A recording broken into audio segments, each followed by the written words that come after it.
everyone! Welcome to my mini vlog. Alas 4 na diri sa kahaponon bago rami nagmata. So sim as usual nga giatake tagay per acidity ko siguro taglayas. Siguro taglayas kay anya ako ano good.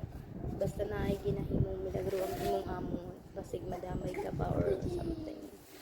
Kasi diyang iyang ginahimo maadto sa imong di ko gusto ganang ko ang guna ko na gusto ko mabilin sa balay kay syempre di ko ganahagan ang magsigig biyahe tapos napod ko alaga magsigig tuyo nya basta grabe jud ang ako ang kuan pero dili ko gusto ganang unsa na magunaon na siya mga bad kay naman pud ang iyang pares diri sa balay nya manawag man iyang pares ako magpahilot sa tiil. Oh my gosh, so wala jud tay choice mo kuyog jud ta sa ilaha no kay labi naay ginahimo ang ako amo nga kuan.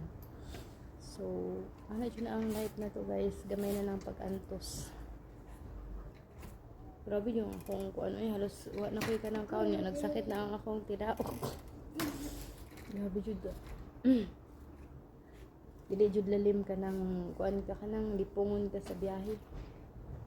Kaya gusto ko mag adventure pero grabe kung paikot-ikot 2 hours 3 hours parang gusto ko nang bumitaw. Dili ko masapi anang magsigig ka ng tutuyok sa sakit magtutuyok sa sakyanan tapos magsigig tuyok bisag asa mang abot birag masurrender ang akong kalag. Matug ang akong kalag sa daing planeta.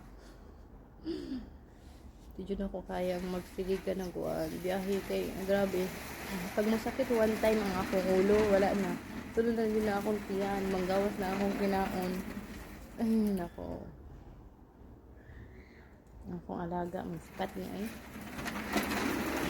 tapos ang akong liog kasi nang sakit ka kay halos wala na kay isuka wag suka pa. Ay OFW life pa. Wala tayo mahimuan. Ito na lang doon kuan panindigan. Ari ko. Go with the flow na lang tan. Go with the flow. Dili pa kayo halata ng lawom na akong mga mata ba. Tungod sa 2 days, 3 days na siguro na akong labad sa ulo. Nya nagtinga akong among anong kuan nga na ako.